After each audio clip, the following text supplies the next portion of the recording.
Good morning बच्चों। आज पढ़ रहे हम अध्याय 9 राजा और विभिन्न वृत्तांत भाग 1 में जिन विषयों को लेकर मैं आज उपस्थित हुआ वो विषय रहेंगे। पहला, मुगल साम्राज्य और विस्तार, विभिन्न राजाओं के समय में कैसा विस्तार हुआ और कहां तक फैला उसके बारे में जान पाएंगे। दूसरा, मुगल साम्राज्य की राजधानियां कौन कौन सी रही उन सभी के बारे में बात करेंगे। तीसरा है बाबर की जीवनी, बाबर कौन था और उसकी जीवनी का यहाँ पर क्या संदर्भ है उसके बारे में पढ़ेंगे। बाबर का आक्रमण के समय भारत की राजनीतिक दशा, कौन कौन से राजा यहाँ पर थे, कितनी ताकतें यहाँ पर थी उनके बारे में पढ़ेंगे। पांचवा है बाबर की विजयों के कारण, विजय कौन कौन सी थी उसके बारे में जान पाएंगे और ये विजय क्यों रही इसके पीछे कारण जान पाएंगे। एक तरह से पूरा तरह से हम बाबर के बारे में मैं आपको जानकारी देने वाला हूँ, तो ध्यान से सुनेंगे। सबसे पहले मुगल साम्राज्य की बात कर लेते हैं।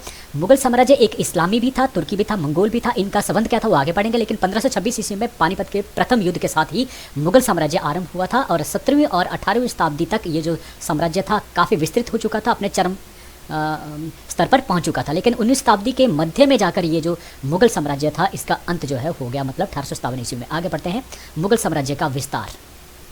देखिए, अलग अलग समय में बात करेंगे अब। 3 समय, एक 1530 ईस्वी में जब बाबर की डेथ होगी, जो पहले जिन्होंने मुगल साम्राज्य की नींव रखी उनका अंत हुआ, उनकी डेथ हुई 1530 ईस्वी में। तो उस समय वो इतना क्षेत्र देखेंगे, लगभग पूरा उत्तर भारत वो जीत चुके थे और इस प्रकार से हुमायूं को इतना बड़ा क्षेत्र का मालिक उन्होंने बना दिया। फिर दूसरा वो आता death of the Akbar. Akbar उसने सबसे ज़्यादा विजय वो हासिल करी। तो उन्होंने विस्तार कहाँ किया, उन्हें दक्षिण की तरफ भी काफ़ी आगे बढ़े, लेकिन बहुत सारी जगह ऐसी थी जिन्हें जीतने के बाद वापस उनको दे दिया गया और वहाँ से खिराज वो हासिल करते थे। यहाँ पूर्व की तरफ देखें, बंगाल की तरफ उन्होंने काफ़ी विस्तार किया, इसको जीत लिया। और अगर हम उत्तर पश्चिम की बात करते हैं तो यहाँ पर काबुल और पाकिस्तान का जो एरिया था, सिंध का एरिया था, उसे जीत लिया था। तो बहुत सारे इसके बारे में भी पढ़ेंगे। तो ये अकबर के शासनकाल के दौरान था। लेकिन सबसे ज़्यादा जो पूरी तरह से पूर्णतः विस्तार हो गया था वो था तीसरी डेथ होता औरंगजेब। 1707 ईस्वी में औरंगजेब की डेथ हुई। उन्होंने लगभग अपने जीवन के 24-25 वर्ष वो दक्षिण भारत की विजय में ही लगा दिए। तो इस प्रकार उन्होंने कावेरी नदी तक इस साम्राज्य को बढ़ा दिया। तो इस प्रकार से हम ये कह सकते हैं कि पूर्व में बंगाल से लेकर और उत्तर पश्चिम में हिंदू कुश पर्वत की ये श्रृंखलाएं पड़ती, तो हिंदू कुश पर्वत तक वो फैला हुआ था। और उत्तर में हिमालय, अगर हम नेपाल को छोड़ दें, नेपाल वो क्योंकि गलती से आ गया था तो नेपाल वाला हिस्सा छोड़ दें, तो उत्तर में हिमालय पर्वत से लेकर नीचे दक्षिण में कावेरी नदी तक वो फैला हुआ था। कई बार 2 नंबर का क्वेश्चन आपसे पूछा जा सकता है, तो ये मैंने बता दिया आपको अलग अलग तरह से। अब आता है राजधानियों के संदर्भ में। देखिए, राजधानियां बदलती रही मुगल साम्राज्य, ये जानना भी बड़ा जरूरी है। 1 नंबर का क्वेश्चन पूछा जा सकता है। आगरा सर्वप्रथम राजधानी रही थी, जब बाबर आए तो उन्होंने आगरा को सर्वप्रथम अपनी राजधानी बनाया था। 1526 और 1571 ईस्वी तक ये राजधानी रही आगरा, 44 वर्ष तक। फिर उसके पश्चात जब 1571 ईस्वी में ये शासन था, उसमें अकबर के शासन था। अकबर ने 3 राजधानियां अलग अलग समय में वो बदली। पहले उसने बनाई फतेहपुर सिकरी को, 1571 से लेकर 85 तक बनी रही, 14 वर्ष तक। फिर उन्होंने फिर से अपनी राजधानी, क्योंकि अब साम्राज्य और विस्तृत हो गया था, तो इसलिए मध्य हिस्से में जाकर लाहौर में जाकर राजधानी वो बदल दी गई और 1585 से लेकर 1598 ईस्वी तक 13 वर्ष तक वो लाहौर वो राजधानी रही। उसके बाद उन्होंने फिर से इस राजधानी को आगरा ले आए, क्योंकि उन्होंने पूर्व की तरफ विस्तार किया। तो इस प्रकार से फिर से आगरा की तरफ आए और आगरा को उन्होंने 1558 से लेकर 1648 ईस्वी तक वो राजधानी बनाया। लगभग 50 वर्ष तक ये राजधानी बनी रही। उसके बाद शाहजहाँ, अकबर के बेटे हुए जहांगीर ने भी आगरा को ही रखा। शाहजहाँ ने अब अपने नाम से शाहजहानाबाद, जिसमें पुरानी दिल्ली कहा जाता है, उसे नई राजधानी बनाया। 1648 से लेकर 1857 ईस्वी तक, जब तक इसका अंत हुआ, तब तक ये दिल्ली फिर राजधानी बन गई। इसके बाद अंग्रेज़ आए, उन्होंने कलकत्ता को राजधानी बनाया। फिर 1911 ईस्वी में फिर से वो दिल्ली को लेकर आए। तो इस प्रकार से ये राजधानियाँ वो बनती रही। अब आते हैं सबसे पहले बाबर के बारे में, क्योंकि आज इसी को फोकस करेंगे हम। बाबर के संदर्भ में ये पिक्चर बाबर की है। जहीरुद्दीन बाबर इनका असली नाम था और शासनावधि क्या रही, 1526 से लेकर 30 ईस्वी तक लगभग 4 वर्षों तक शासन किया। जन्मदिन वो 14 फरवरी 1483 ईस्वी को हुआ था, फरगना घाटी में, उज्बेकिस्तान में यह जगह पड़ती है। 1483 ईस्वी में फरगना में। निधन हुआ 26 दिसंबर 1530 ईस्वी में, आगरा में इनका हुआ था और वहीं उनकी समाधि बना दी गई। लेकिन हुमायूं ने इनकी जो इच्छा थी उसको पूर्ण करके बाद में इनकी वहाँ से ले जाकर काबुल में दफना दिया गया। वहाँ उनकी वो कब्र बनाई गई, समाधि बनाई गई। पिता का नाम था उमर शेख मिर्जा और माता का नाम था कुतलुग निगार खानम। बाबर के जीवन के संदर्भ में और भी जान लेते हैं। जहीरुद्दीन बाबर, जो बाबर के नाम से विख्यात हुए, वह मुगल वंश के संस्थापक थे। याद रखना, जब भी पूछा जाता है मुगल वंश के संस्थापक कौन थे, तो वो थे बाबर। ये अलग चीज़ है कि मुगल वंश के स्थापना करने से पहले दिल्ली में सल्तनत वो समय था, सल्तनत का पीरियड था। और दिल्ली का सल्तनत की बात करते हैं तो 1206 ईस्वी में जो सल्तनत पीरियड था वो शुरू हुआ था। उस समय कुतुबुद्दीन ऐबक वो पहले सल्तनत के सुल्तान बने थे। देखिए, सुल्तान, उन्होंने अपनी जो उपाधि थी वो सुल्तान रखी थी। और अगर हम मुगलों की बात करें, वो अपने आप को बादशाह कहते थे। तो अलग अलग वो नाम से पुकारे जाते, सल्तनत टाइम में अलग तरह से सुल्तान कहा जाता। तो ये छोटे छोटे नॉलेज हैं जो आपके कॉम्पिटिटिव एग्जाम में बड़े ज़रूरी हैं। तो 1206 ईस्वी में कौन बने? कुतुबुद्दीन ऐबक जो है वो सुल्तान बने दिल्ली के, और वो मोहम्मद गौरी के जो है क्या थे? गुलाम थे, इसलिए गुलाम वंश से जो है वो प्रारंभ होता है। तो अब उसको ख़त्म करने वाले कौन है? वो है बाबर। कब? 1526 ईस्वी में। देखिए यहाँ पर कहा गया है कि वो तैमूर लंग के वंशज थे और विश्वास रखते हैं कि चंगेज़ खां उनके वंश से के पूर्वज थे, उनके वंश के पूर्वज थे। अगर बात करें हम चंगेज़ खां की बात करते हैं या हम मंगोलों की बात करते हैं, मंगोलों का जो शासन था वो 14वीं शताब्दी में ख़त्म हो गया था। उसके बाद जो है वो चंगेज़ खान के बाद तैमूर लंग जो है एक तौर पर जो उनके वंशज के तौर पर थे। तो तैमूर लंग के वंशज चंगेज़ खां थे। तो इस प्रकार से चंगेज़ खां, फिर तैमूर लंग, फिर उसके बाद जो है वो बाबर का नाम आता है। तो बाबर में कहीं ना कहीं इन दो की बात करते हैं, दो वंशों का जो खून बह रहा था, या दो महान जो नेता थे चंगेज़ खां और बात करते हैं तैमूर लंग का। तो इन दो पूर्वजों का जो है वो खून उनकी रगों में दौड़ रहा था, दो योद्धाओं का। तो 1504 ईस्वी में उन्होंने काबुल पे और 1507 ईस्वी में उन्होंने कंधार जीता था। और इस तरह से अब कंधार को जीतने के पश्चात अब उन्होंने अपनी जो उपाधि थी वो थी बादशाह की उपाधि जो है वो धारण की थी। याद रखने वाली बात है, 1507 ईस्वी में बादशाह की उपाधि जिन्हें कहा जाता है शाहों के शाह। 1519 से 1526 ईस्वी तक भारत पर उन्होंने 5 बार जो है आक्रमण किए थे। याद रखना, अगर हम बात करते हैं कि पहले 3 युद्ध उन्होंने जो है 1526 से पहले ही 25 से पहले जो कर लिए थे, फिर 25 में एक और होता है चौथा, और 1526 से पानीपत का जो है वो 5वां युद्ध था। तो ये भी याद रखने वाली बात है। तो लेकिन जो सफल हुए कब? 1526 ईस्वी में। दिल्ली सल्तनत के जो अंतिम जो सुल्तान थे उस समय, उनका नाम था इब्राहिम लोदी। तो इब्राहिम लोदी को हराकर ही वो उन्होंने मुगल वंश की नींव रखी थी। तो ये लोदी वंश से थे इब्राहिम लोदी। अब बढ़ते हैं आगे। भारत के आक्रमण के सॉरी बाबर के समय, आक्रमण के समय भारत की राजनीतिक दशा इंपॉर्टेंट है ये जानना, क्योंकि जब कोई भी नई स्थिति आती है, पैदा होती है और उसको स्थान मिलता है, तो कहीं ना कहीं जो पुरानी स्थितियाँ होती हैं वो वजह बनती है। तो क्या वजह थी? देखिए कि बाबर जो है वो भारतवर्ष में मुगल साम्राज्य को शुरू करने में जो है सक्षम हुआ या सफल हुआ। सबसे पहले दिल्ली की बात कर लेते हैं। दिल्ली में अभी पढ़ा हमने, इब्राहिम लोदी उस समय जो है वो शासन कर रहे थे। इब्राहिम लोदी अफ़गान सरदार से बैर रखा इन्होंने, जो अपने अंडर अफ़गान सरदार थे उनके साथ उनका जो व्यवहार था वो अच्छा नहीं था। इस कारण जो अफ़गान सरदार थे वो उनसे नाराज़ थे और इस प्रकार से बहुत सारे जो सरदार थे वो लगातार स्वतंत्र हो रहे थे और इस प्रकार से इब्राहिम लोदी जो लगातार जो है वो कमज़ोर पड़ रहा था। ये दिल्ली की स्थिति है, जो मेन हम भारतवर्ष का मेन जो हृदय जिसे कहा जाता है, तो वहाँ की स्थिति ये थी, इस मतलब कमज़ोर था। फिर दूसरी बात करते हैं पंजाब। देखिए पंजाब कोई अलग जो है वो राज्य नहीं था, अलग देश नहीं था, दिल्ली के ही अंडर पंजाब जो आता है। लेकिन यहाँ बात करना जरूरी है कि लोधी साम्राज्य का एक अंग होने के बावजूद यहाँ पर जो सरदार थे जिनका नाम था दौलत खान लोधी, क्योंकि जितने भी डिवाइडेशन थी, जितने जो अपना साम्राज्य बांटा हुआ था इब्राहिम लोधी ने बहुत सारे, तो हर एक जगह का जो बड़ा अफसर होता था वो सरदार होता था। तो उसे उसमें कौन था? दौलत खान लोधी जो है वो पंजाब का सरदार था। तो अब ये जो दौलत खान लोधी था, क्योंकि ये इसने देखा कि दिल्ली लगातार कमज़ोर हो, इब्राहिम लोधी लगातार कमज़ोर हो, इसका फ़ायदा उठा सकता है, मैं खुद जो है वो सुल्तान बन सकता हूँ, मैं खुद जो है एक स्वतंत्र शासक बन सकता हूँ। इसलिए उसने क्या किया कि इब्राहिम लोधी के जो चाचा था जिनका नाम था आलम खान लोधी, याद रखना आलम खान लोधी, उनके बीच में समझौता होता है और इस प्रकार से बाबर को आक्रमण कर न्योता देते हैं। अंदर की जो खबर देते हैं कि इस समय जो है अगर आप आक्रमण करते हैं तो आप जो है ईजिली जीत पाते हैं, और उसके बीच जो है उनको ये लगता है कि कहीं ना कहीं अगर इब्राहिम लोधी की सत्ता जाती है तो उससे हमें फ़ायदा होता है, इसलिए उनको बाबर को बुलाया जाता है। तीसरा देखिए, ये हो गया पंजाब, हो गया दिल्ली। अब आता बंगाल। बंगाल में उस समय जो है वो नुसरत शाह हुसैन एक बहुत ही वीर शासक था और इसने अपनी वीरता जो है दिखाई थी कैसे? बिहार और उड़ीसा पर विजय हासिल करके। तो इस प्रकार से बंगाल को एक बहुत बड़ा जो है साम्राज्य बनाना, एक बहुत बड़े राज्य में कन्वर्ट करना, ये जो नुसरत शाह की योग्यता थी। तो इस प्रकार से ये योग्य शासकों में से था। ये चौथा स्थिति आती है मालवा की बात करते हैं। मालवा जो है उस समय मोहम्मद खलजी द्वितीय के हाथ में था इस यहाँ का शासन, और जो लेकिन ये बहुत ही अयोग्य था और यहाँ की जो वास्तविक जो शक्ति थी वो वहाँ के जो प्रधानमंत्री था जिसका नाम था मेदिनी राव।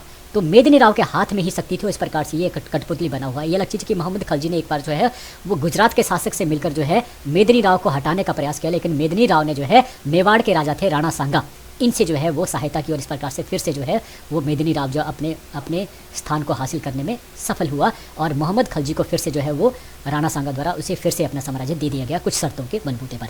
तो ये स्थिति थी मालवा। तो मालवा की स्थिति भी सही नहीं थी। फिर आता मेवाड़। देखिए मेवाड़ जो है जिसको हम सबसे राजपूत शासकों में सबसे शक्तिशाली जो उस समय मानते थे, राजधानी जो चित्तौड़ हुआ करती थी, और इस जो राणा सांगा का जो नाम था, याद होगा आपको, राणा सांगा का नाम जो है राणा संग्राम सिंह के नाम से भी ये विख्यात हुए। ये इनका जो है हिंदू राज्य स्थापित करने का सपना था। और हिंदू राज्य साम्राज्य स्थापित करने का सपना जो था कैसे पूरा हो सकता था, दिल्ली की राजगद्दी के ऊपर बैठकर। तो इस प्रकार से कहीं ना कहीं सबसे बड़ी जो रोड़ा था बाबर के सामने वो मेवाड़ ही था। तो ये भी शक्तिशाली था। छठा पड़ता है गुजरात। गुजरात में उस समय जो है वो मुजफ्फर शाह द्वितीय जो है वो शासन कर रहे थे। मुजफ्फर शाह द्वितीय की लगातार जो मेवाड़, क्योंकि जो साथ के जो शासक थे मेवाड़ और मालवा, इनके साथ लगातार इनका जो है युद्ध जो है वो चलता रहता था। और 1526 ईस्वी में मुजफ्फर शाह की मृत्यु के पश्चात ही जो है उसका जो पुत्र था जिसका नाम था बहादुर शाह, वो गुजरात का जो है वो शासक बना और वो काफ़ी योग्य था, अपने पिता से ज़्यादा योग्य था। ये हुई गुजरात की बात। अब आता है सिंध की बात कर लेते हैं। गवर्नर शाहबेग अर्जुन, याद रखना वहाँ का जो गवर्नर था शाहबेग अर्जुन, ये इन्होंने जो है सर्वप्रथम सिंध पर जो है वो विजय हासिल की। शाहबेग ने, पहले गवर्नर था लेकिन गवर्नर रहते उसने जो है क्या किया, सिंध के ऊपर आक्रमण किया और इस प्रकार से सिंध को 1520 ईस्वी में अपने अधीन कर लिया। और उसके पुत्र जो था वो भी बड़ा योग्य था, उसने मुल्तान पर अधिकार कर लिया और इस प्रकार से एक सिंध प्रांत जो है वो बनाया और इस प्रकार से वहाँ का शासक बन गया कौन, गवर्नर जो था वो बन गया शाहबेग। अब गवर्नर नहीं रहा, अब राजा बन गया शाहबेग अर्जुन। अब आता है कश्मीर की स्थिति जान लेते हैं। मोहम्मद शाह, जो मोहम्मद शाह थे ये बहुत ही अयोग्य थे, बहुत ही निकम्मे थे और वास्तविक जो शक्ति थी वो उसके काजी थे, उनके हाथ में थी, मलिक काजी थे उनके हाथ में जो है, जिन के हाथों में रही, तो ये कठपुतली की तरह था मोहम्मद शाह। तो ये स्थिति थी उत्तर भारत की। तो केवल एक दो शासक को छोड़कर बंगाल की बात करें या सिंध की बात करें, गुजरात की बात करें, इन शासकों का या मेवाड़ की बात करें, इन शासकों के अलावा सारी जो स्थिति थी वो बिल्कुल फेवर थी, बाबर के पक्ष में जाती थी। फिर थोड़ा सा और कर लेते हैं, दक्षिण भारत की तरफ जाते हैं। दक्षिण भारत का चित्र मैंने लगाया है, यहाँ देखेंगे बहमनी साम्राज्य है, नीचे की तरफ जो है वो विजयनगर साम्राज्य और यहाँ जो है गोवा पड़ता है, यहाँ पर पुर्तगालियों का शासन। तो तीनों की बात कर लेते हैं। बहमनी जो राज्य था वो मुसलमानों के द्वारा शासित जो प्रदेश थे और 5 जो प्रदेश थे उनको मिलाकर जो बहमनी साम्राज्य बनता था। कौन कौन, अहमदाबाद, अहमदनगर, बीजापुर, बिदर, बरार और गोलकुंडा। याद रखना, अहमदनगर, बीजापुर, बिदर, बरार और गोलकुंडा, इनको मिलाकर क्या बनता, बहमनी। तो बहमनी जो है मुस्लिम शासित प्रदेश थे और विजयनगर जो है यहाँ पर हिंदू जो शासक थे, उस समय का सबसे योग्य शासक थे कृष्णदेव राय। तो इन दोनों के बीच में लगातार संघर्ष जो है चलता रहा। तो इनकी शक्ति जो है लगातार संघर्ष के कारण जो क्षीण हुई। तो जो सबसे योग्य शासक थे 1509 से लेकर 1529 ईस्वी तक कृष्णदेव राय, उन्होंने अपने जीवन में जितनी भी लड़ाइयाँ लड़ी वो सारी की सारी उन्होंने जीती। तो काफ़ी योग्य शासक उस समय थे। लेकिन 1529 के पश्चात जब उनकी मौत हुई उसके पश्चात जो यहाँ विजयनगर साम्राज्य था वो भी जो है वो भी क्षति की तरफ, वो भी पतन की तरफ जो अग्रसर हुआ। पुर्तगाली, तो ये भी फेवरेबल किसके फेवर में था, ये भी जो है बाबर के ही फेवर में था दक्षिण भारत। पुर्तगालियों की बात कर लेते हैं जो गोवा के ऊपर 1510 ईस्वी में उन्होंने गोवा पर अधिकार किया और शक्ति में वृद्धि की। वायसराय उसमें थे अलबुकर, ये काफ़ी जो है उस समय शक्तिशाली रहे, जो कि इन्होंने एक गोवा पर जो है वो शासन जो है स्थापित किया। तो इस प्रकार से ये दक्षिण और उत्तर भारत की स्थिति हमने पढ़ ली बाबर के आने से पहले। अब पढ़ लेते हैं बाबर ने कौन कौन सी विजय जो है हासिल की। ये जो चित्र है ये पानीपत की विजय का एक बनाया हुआ चित्र है। पानीपत का प्रथम युद्ध, देखिए कारण क्या थे, बहुत सारे हमने पढ़ लिए लेकिन फिर से एक बार रिवीजन कर लेते हैं। राज्य का विस्तार, क्योंकि जो बाबर था वो लगातार असफल हो रहा था अफगान में, लगातार जो है वो संघर्ष चलता रहा। लेकिन वो एक बार किसी जगह के ऊपर जो है वो हासिल करता था विजय, दूसरी बार उसे हार का सामना करना पड़ता। तो उसे भारत की जो स्थिति थी वो अपने फेवर में लगी, क्योंकि अभी हमने पढ़ा कि क्या क्या स्थिति थी दिल्ली की क्या थी, तो यहाँ पर फेवरेबल जो उनको लगी, इसलिए जो है दूसरा क्या था, पहला है हम पढ़ रहे हैं सिर्फ राज्य का विस्तार। क्यों राज्य का विस्तार करना चाहता था, ऐसी इस तरफ को जहाँ पर उसे जो पक्की मजबूत जो स्थिति उसकी हो सके, वहाँ से जो है बार बार उसे ऐसा न लगे कि वहाँ से फिर से उसकी सत्ता को उखाड़ दिया गया। तो वो केवल भारत ही था, तो इसलिए राज्य विस्तार जो है करना, इसके कारण भी इसने भारत पर आक्रमण किया। दूसरा अपार धन की चाहत की, कि भारत हमेशा से ही पहले से ही जो है वो धन के मामले में आकर्षण का केंद्र जो है वो रहा है, इसलिए जो है अपार धन की हासिल, क्योंकि सबसे ज़्यादा इंपॉर्टेंस थी वो धन की आवश्यकता थी, चाहे वो अपने साम्राज्य को स्थापित करना हो, चाहे बड़ी सेना करनी हो, तो इसलिए धन की आवश्यकता चाहत जो है हमेशा राजाओं के रहती थी। तो इनकी भी अपनी चाहत थी धन को हासिल करो, केवल भारत में ही उसे मिल सकता था। तीसरा है दिल्ली सुल्तान इब्राहिम लोधी की शक्ति कमज़ोर होना, जैसे हमने इसके बारे में पढ़ चुके हैं कि बहुत कमज़ोर हो चुका था अफगान सरदारों के विद्रोहों के कारण। चौथा था इब्राहिम लोधी के चाचा आलम खां लोधी का सुल्तान बनने का सपना। देखिए इब्राहिम लोधी के जो चाचा था आलम खां लोधी, वो अगला सुल्तान बनना चाहता था, इसलिए उसने जो है जो पंजाब के गवर्नर थे उनके साथ मिलकर जो है वो षड्यंत्र रचा। तो ये भी इनके फेवर में जाता था, ये भी कारण था। पांचवा है पंजाब का सूबेदार, जिसकी बात हम कर रहे हैं, दौलत खां लोधी द्वारा जो बाबर को आक्रमण के लिए न्योता दिया जाना 1524 ईस्वी में, तो ये कारण थे कि बाबर ने भारत पर आक्रमण किया। तो 1524 से पहले पंजाब के उत्तर पश्चिमी भाग तक ये पहुंच जाते थे। 3 बार जो है आक्रमण वो कर चुके थे। 1524 ईस्वी में पूरे पंचाल पर अधिकार दौलत खां लोधी को केवल जालंधर और दोआब का क्षेत्र मिला। 1524 ईस्वी में जब इनको निमंत्रण मिला, ये आए, इन्होंने पूरे पंजाब, याद रखना ये पंजाब है, पूरे पंजाब पर इन्होंने जो है अधिकार कर लिया। लेकिन दौलत खां लोधी जो वहाँ का सूबेदार था, तो जो सोचता था कि मैं मुझे बाबर जो है पंजाब पूरा दे देगा और वहाँ का शासक बना देगा, ऐसा नहीं हुआ। उसे केवल जालंधर और दोआब के क्षेत्र मिले और इस प्रकार से फिर वो वापस चला जाता है बाबर। लेकिन जैसे ही लौट जाता है वैसे ही अब दौलत खान लोधी जो है क्या करता है, पूरे पंजाब पर अधिकार कर लेता है। और ये खबर जैसे ही बाबर को पहुंचती है वो फिर से वापस आता है नवंबर 1525 ईस्वी में और पूरी तरह से जो है वो बाबर का जो है वो आधिपत्य हो जाता है पूरे पंजाब के ऊपर। और आगे फिर पंजाब पर विजय हासिल करने के बाद नवंबर 1525 ईस्वी उसके पश्चात वो किसकी तरफ चलता है, दिल्ली की तरफ जो बढ़ता है, अगला कूच जो करता था। तो अब पढ़ेंगे, जो हम पढ़ रहे हैं पानीपत का प्रथम युद्ध के बारे में, ये थे कारण एक तरह से। अब पढ़ें घटनाएं। इब्राहिम लोधी लगभग 1 लाख सेना के साथ जो है, देखिए 1 लाख सैनिकों के साथ वो आता है और दूसरी तरफ से बाबर के पास 8 से 20,000, अगर 20,000 भी मान के चलते हैं तो 5 मल्टीपल करें तो तब जाके जो 1 लाख बनता, मतलब 5 गुनी सेना जो है वो इब्राहिम लोधी के पास थी। तो इसका 1 सैनिक, बाबर का 1 सैनिक और उनके 5 सैनिक, तो ये अनुपात था 1:5। तो सोच सकते हैं एक व्यक्ति 5 आदमियों से लड़कर भी विजय हासिल करे। तो ये पानीपत का प्रथम युद्ध जो इसलिए जाना जाता है। दोनों की जो सेनाएं थी वो 12 अप्रैल 1526 ईस्वी को ही पहुंच चुकी थी पानीपत के मैदान में। लेकिन इब्राहिम लोधी जिसके पास 1 लाख सेना थी उसे हिम्मत नहीं हुई कि वो बाबर पर आक्रमण कर सके और इस तरह से लगभग 8 दिन तक ये एक दूसरे के आमने सामने जो है वो खड़े रहे। इस समय का 8 दिन का जो समय था जो बाबर को मिला उसने बहुत उपयोग किया। वहाँ की भौगोलिक परिस्थितियों के अनुसार उसने अपनी जो लड़ाई का जो करने का तरीका था उसे जो है वो तैयार किया। अपनी योजनाओं को बनाने में जो है वो सफल रहा और जैसे ही उसकी योजना बन गई उसने 21 अप्रैल 1526 ईस्वी को बाबर ने, जिसके पास कम सेना थी, उसने आक्रमण किया बड़ी सेना के ऊपर। ये अपने आप में बड़ी, इस युद्ध का जो है एक बिल्कुल अलग ही जो है वर्चस्व है, इसलिए जो इसको याद किया जाता है। इस युद्ध में इब्राहिम लोधी के साथ लगभग 15,000 अफगान सैनिक मारे गए थे। तो इस तरह से ये जो युद्ध था वो बाबर ने जीत लिया था। यही घटना है सूक्ष्म तौर पर। अब आता परिणाम के बारे में। क्या परिणाम रहे इसके? लोधी वंश का अंत हो गया, जिसकी बात हम कर चुके हैं। लोधी वंश के अंतिम शासक कौन थे? इब्राहिम लोधी। तो उनके मौत के साथ ही उनका शासन जो है वो खत्म हुआ, दिल्ली सल्तनत का शासन जो है समाप्त हुआ और मुगल वंश का दूसरा था मुगल वंश की स्थापना। तो मुगल वंश की स्थापना जो है वो शुरुआत हो गई। तीसरा है बाबर को उत्साह। अब इतनी बड़ी सेना को हराना, 1 लाख 5 गुना सेना को हराना अपने आप में एक उत्साह पैदा करता है। तो बाबर को अब उत्साह और भी जो है वो वृद्धि हुई और इस कारण उसने आने वाले जितने भी युद्ध थे उनको इसी युद्ध के नाम पर जो है वो जीत पाया। उत्साह बड़ी चीज़ होती है, अगर आप में उत्साह है तो बड़ी से बड़ी विजय आप फतह कर सकते हैं, ये बाबर ने दिखाया। चौथा आता है युद्ध प्रणाली में परिवर्तन। देखिए बाबर से पहले भारतवर्ष में जितने भी युद्ध होते थे वो केवल शस्त्रों के बल पर जो जीते जाते थे, और शस्त्र भी क्या, तलवार, भाले, इस तरह के। लेकिन बाबर अपने साथ एक नई चीज़ लेकर आया था, वो था तोप खाना। तो तोप के गोले जब बरसते थे तो लोग जो है वो हैरान रह जाते थे, ये क्या चीज़ है। तो जो जहाँ भी गोला गिरता था उसके चारों तरफ जो है वो ध्वस्त कर दिए जाते थे, लोगों के जो है वो छोटे छोटे पीस हो जाए। एक तरह से जो है ये युद्ध प्रणाली थी, इसको लाने वाले कौन थे? बाबर थे।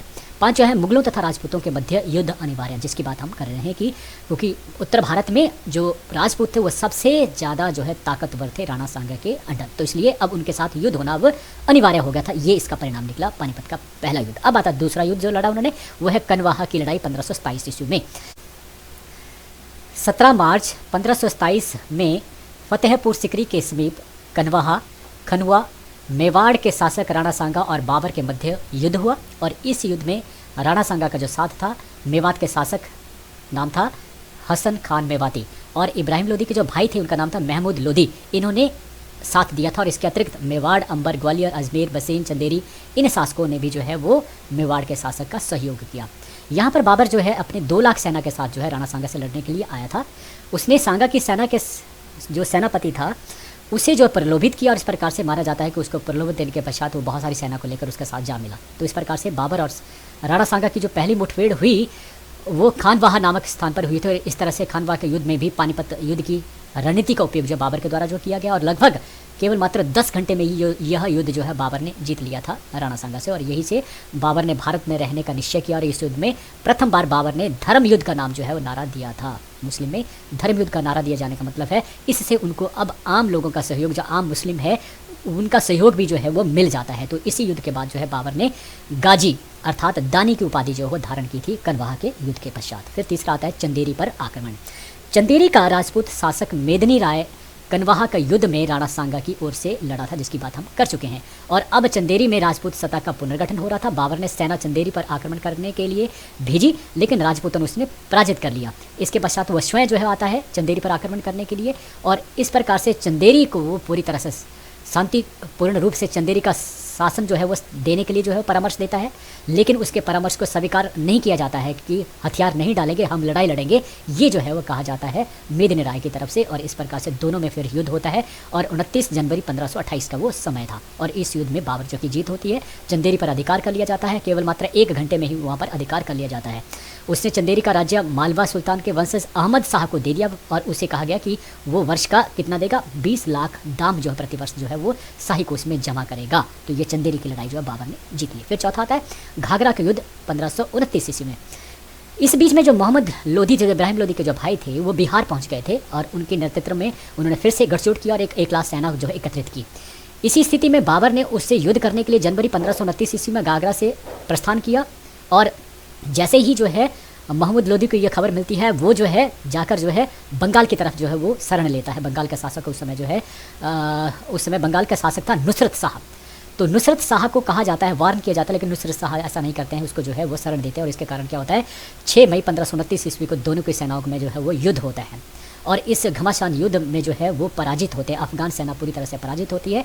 जो संयुक्त सेना होती है दोनों की बंगाल का जो शासक थे नुसरत शाह और मोहम्मद लोधी जो इब्राहिम लोधी के भाई थे, उनकी जो संयुक्त सेना होती है उसकी हार होती है। यहाँ पर क्या करते हैं कि जो बंगाल के शासक हैं नुसरत शाह, उनके साथ जो है वो संधि हो जाती है बाबर की। और इस प्रकार से संधि के अनुसार जो है वो उन्हें वापस शासन जो है मिल जाता है। और लेकिन वो कहते हैं कि अब वो किसी को शरण नहीं देंगे बाबर के खिलाफ। बाबर ने अफगान जलाल खां को अपने, एक और घटना यहाँ पर मैं वर्णन करना जरूरी रहेगा क्योंकि आगे हम इसी के बारे में पढ़ेंगे।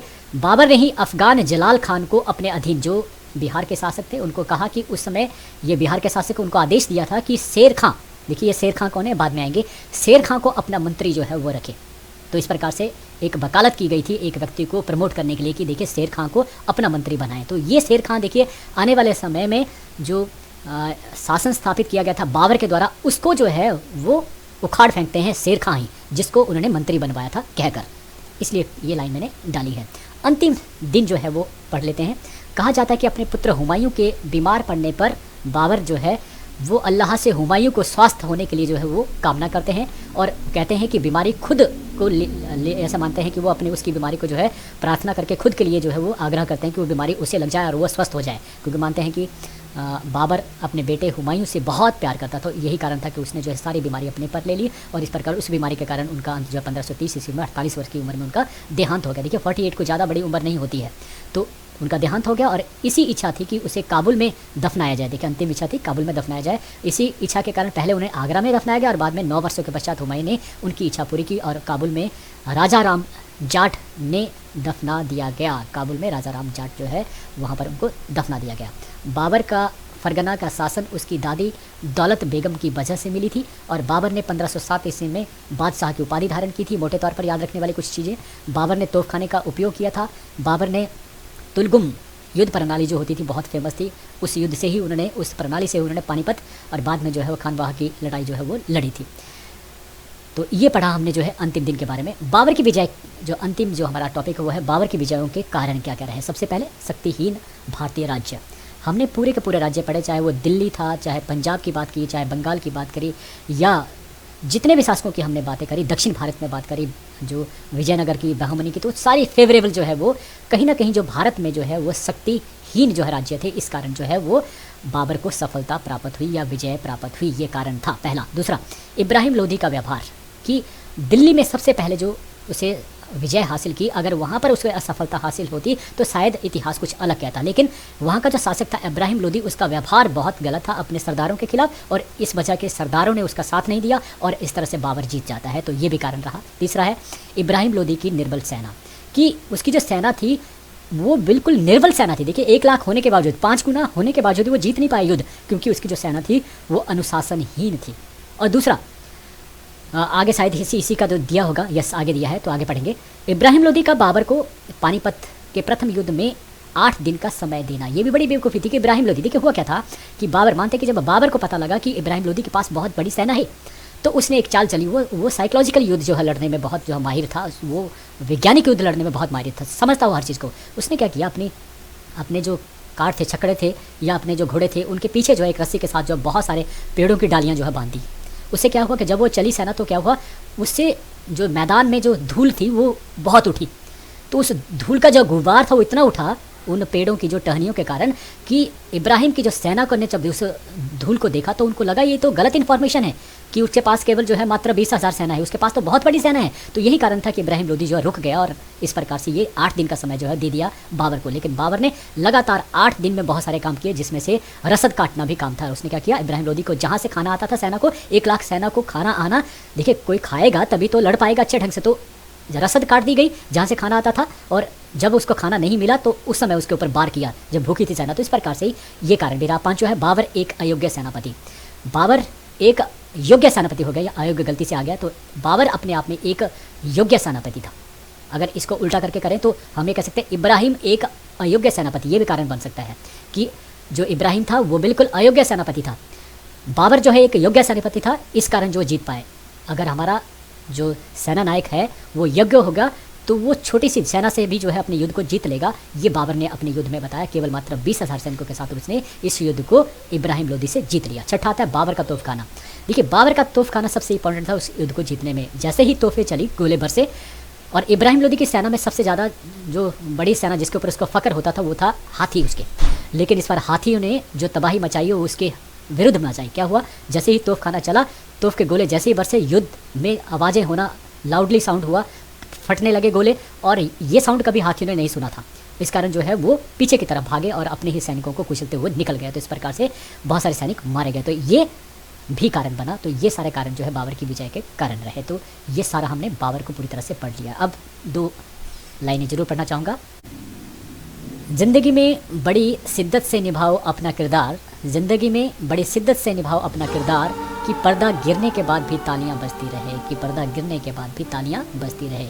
एक ज़िंदगी मिली है, इसे इस तरह से जी जाओ कि आपको ताउम्र आपकी अच्छाइयों के कारण याद करते रहें। यही मैं चाहता हूँ। आज आपने फिर से मुझे बड़े ध्यान से सुना, उसके लिए आपका बहुत बहुत धन्यवाद। Thank you.